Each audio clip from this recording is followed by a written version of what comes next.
ഞാനിന്ന് തയ്യാറാക്കിയിരിക്കുന്നത് കുട്ടികൾക്കും മുതിർന്നവർക്കും ഒക്കെ ഒരേപോലെ ഇഷ്ടപ്പെടുന്നൊരു മിഠായിയാണല്ലോ നമ്മൾ കടല മിഠായി. സാധാരണ കടല വെച്ചിട്ടാണ് ഉണ്ടാക്കാറുള്ളത്. ഞാനതിൽ നിന്ന് വ്യത്യസ്തമായിട്ട് പൊട്ടുകടല വെച്ചിട്ടാണ് ഇന്ന് കടല മിഠായി തയ്യാറാക്കിയിരിക്കുന്നത്. അപ്പോൾ വീഡിയോ സ്കിപ്പ് ചെയ്യാതെ മൊത്തത്തിൽ കണ്ടു നോക്കൂ കേട്ടോ. നല്ല ക്രിസ്പി ആയിട്ട് നല്ല ടേസ്റ്റിൽ തന്നെ നമുക്കൊരു 10 മിനിറ്റിനുള്ളിൽ തന്നെ തയ്യാറാക്കാൻ പറ്റുന്നൊരു മിഠായി തന്നെയാണിത്. അപ്പോൾ വീഡിയോ കണ്ടുകൊണ്ടിരിക്കുന്ന സമയത്തൊന്ന് ലൈക്ക് ചെയ്യാനും മറന്നു പോകരുത്. അപ്പോൾ അതിന് വേണ്ടിയിട്ട് ഞാനിതാ 2 അച്ച് ശർക്കര എടുത്തിട്ടുണ്ടായിരുന്നു. അത് നല്ലവണ്ണം ഒന്ന് മെൽറ്റാക്കിയതിന് ശേഷം ഒന്ന് അരിച്ചെടുത്താൽ കേട്ടോ. അതിലുള്ള അഴുക്കുകളൊക്കെ ഒന്ന് പോകാൻ വേണ്ടിയിട്ട് അരിച്ചെടുത്തിട്ടുണ്ടായിരുന്നു. എന്നിട്ട് നമ്മൾ ഇതുപോലെ ഒരു പാനിലേക്ക് ഒഴിച്ചു കൊടുക്കുന്നുണ്ട്. ഇനി നമുക്ക് ഒന്ന് തിളപ്പിച്ചെടുക്കണം കേട്ടോ. നല്ലവണ്ണം ഒന്ന് ഇളക്കി കൊടുത്തിട്ട് നല്ലവണ്ണം ഒന്ന് തിളച്ച് വരണം കേട്ടോ. ഇതിൻ്റെ പാകം എന്നുള്ളത് ഞാൻ കാണിച്ചു തരാം. അപ്പോൾ ഒരു 2-3 മിനിറ്റിന് ശേഷം തന്നെ നിങ്ങൾ തിളച്ച് വന്നോളും. അപ്പോൾ ഇതാ തിളച്ച് വരുന്നുണ്ട് കേട്ടോ. ഈ സമയത്ത് ഞാൻ കുറച്ച് ഏലക്കായ പൊടിച്ച് ചേർത്ത് കൊടുക്കുന്നുണ്ട്. ഇത് ഓപ്ഷനിലാണ്. ഏലക്കായയുടെ ഒരു ഫ്ലേവർ ഇഷ്ടമുണ്ട് എന്നുണ്ടെങ്കിൽ ചേർത്ത് കൊടുത്താൽ മതി. എന്നിട്ട് നമുക്ക് നല്ലവണ്ണം ഒന്ന് മിക്സാക്കി കൊടുക്കാം. നല്ലവണ്ണം ഒന്ന് തിളച്ച് വരട്ടെ കേട്ടോ. ഒരു 3-4 മിനിറ്റിനുള്ളിൽ തന്നെ ഇതൊന്ന് കറക്റ്റായി പാകത്തിന് കിട്ടിക്കോളും. അപ്പോൾ ഇതാ നല്ലവണ്ണം ഒന്ന് തിളച്ച് കുറുകി വന്നിട്ടുണ്ട് കേട്ടോ. ഈ സമയത്ത് ഞാനിനി 1 ടേബിൾ സ്പൂൺ നെയ്യ് ഒഴിച്ച് കൊടുക്കുന്നുണ്ട്. ഒരു നല്ലൊരു ടേസ്റ്റും കാര്യങ്ങളും കിട്ടാൻ വേണ്ടിയിട്ടാണ് നെയ്യ് ചേർത്ത് കൊടുക്കുന്നത്. നെയ്യ് ചേർത്ത് കൊടുത്തതിന് ശേഷം ഒന്നുകൂടി മിക്സാക്കി കൊടുക്കാം. ഇപ്പോൾ ഇതിലുള്ള വെള്ളമൊക്കെ ഒന്ന് വറ്റിയിട്ട് കുറുകി കിട്ടിയിട്ടുണ്ട് കേട്ടോ. അപ്പോൾ നമ്മൾ നല്ലവണ്ണം ഒന്ന് ഹൈ ഫ്ലെയിമിൽ വെച്ച് തന്നെ നമുക്കൊന്ന് കുറുക്കിയെടുക്കണം. ഇതുപോലെ ഒന്ന് പാകത്തിനായി വരുന്ന സമയത്താണ് ലോ ഫ്ലെയിമിൽ വെക്കേണ്ടത്.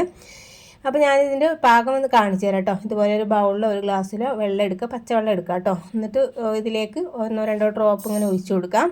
ഒഴിച്ചു കൊടുത്തിട്ട് നമ്മൾ കൈവിരൽ വെച്ചിട്ട് ഇങ്ങനെ തൊട്ട് വെക്കുന്ന സമയത്ത് പൊട്ടുന്ന രീതിയാവണം കേട്ടോ. ഇതിൽ നിന്ന് പാത്രത്തിലൊന്നും ഒട്ടിപ്പിടിക്കാതെ കിട്ടണം. ഇപ്പോൾ ഇത് കറക്റ്റായി കിട്ടിയിട്ടില്ല കേട്ടോ. അപ്പോൾ ഞാനൊരു 2-3 മിനിറ്റ് നേരം കൂടി ഒന്നങ്ങ് കുറുക്കിയെടുക്കുന്നുണ്ട്. ഇനി ഞാൻ നേരത്തെ ചെയ്തതുപോലെ തന്നെ ഒരു ഡ്രോപ്പ് ഇതിലേക്ക് ഒഴിച്ചു കൊടുക്കുന്നുണ്ട്.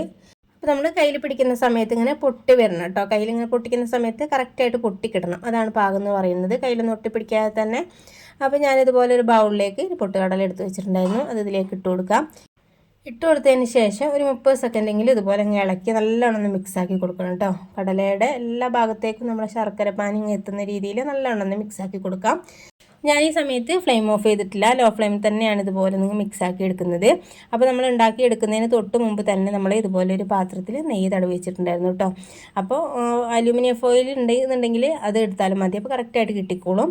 അപ്പോൾ ഇതുപോലെ ഒരു പ്ലേറ്റ് ആണെങ്കിൽ ഒരു നല്ല രീതിയിൽ തന്നെ നെയ്യൊന്നങ്ങ് സ്പ്രെഡ് ചെയ്ത് കൊടുക്കണം. കറക്റ്റായിട്ട് അടിഭാഗത്ത് കിട്ടിക്കോളൂ കേട്ടോ. കട്ട് ചെയ്തിട്ട് നമ്മൾ എടുക്കുന്ന സമയത്ത് കറക്റ്റായിട്ട് കിട്ടാൻ വേണ്ടിയിട്ടാണ് ഇതുപോലെ നിങ്ങൾ സ്പ്രെഡ് ചെയ്യുന്നത്. ബട്ടർ ആണെങ്കിലും കുഴപ്പമൊന്നുമില്ല കേട്ടോ.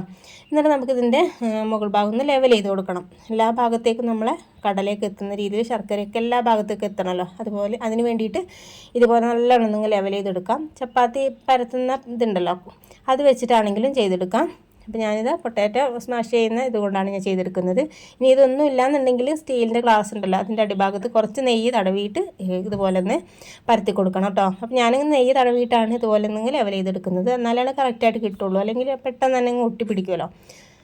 അപ്പോൾ ഇനി ഒരു ചെറു ചൂടോടെ തന്നെയാണ് ഇതൊന്ന് കട്ട് ചെയ്തെടുക്കുന്നത് കേട്ടോ. നമുക്കിതൊന്ന് ഏത് ഷേപ്പിലാണ് നമുക്ക് വേണ്ടത് ആ ഷേപ്പിൽ നമുക്കിതുപോലെ ഒന്ന് കട്ട് ചെയ്തെടുക്കണം. നമ്മൾ സാധാരണ കടയിൽ നിന്നൊക്കെ വാങ്ങുന്ന കടല മിഠായിക്ക് ഒരു സ്ക്വയർ ഷേപ്പിലായിരിക്കുമല്ലോ.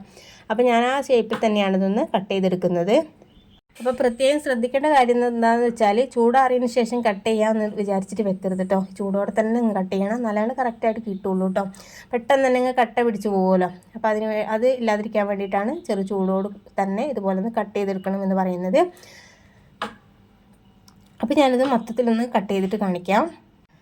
അപ്പോൾ ഞാനത് മൊത്തത്തിലൊന്ന് കട്ട് ചെയ്തിട്ടുണ്ട് കേട്ടോ. ഇനി നല്ലോണം ഒന്ന് ചൂടാറിയതിന് ശേഷം ഇതുപോലെ അങ്ങ് സൈഡ് ഭാഗത്ത് കുത്തി നോക്കുന്ന സമയത്ത് കറക്റ്റായിട്ട് കിട്ടിക്കോളും. അപ്പോൾ ഈ സമയത്ത് നല്ലോണം ഒന്ന് ചൂടാറിയിട്ട് നല്ലോണം തണുത്ത് കിട്ടിയിട്ടൊന്നുമില്ല കേട്ടോ. ചെറിയൊരു ചൂടുണ്ടാവും.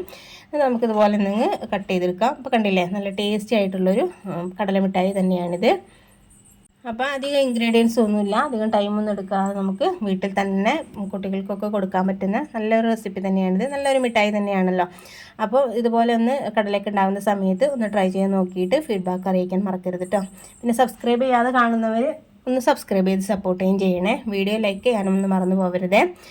അപ്പോൾ നമുക്ക് ഇതിനേക്കാളും നല്ല കിഡിലൻ വീഡിയോയുമായിട്ട് വീണ്ടും കാണാം. Okay, thank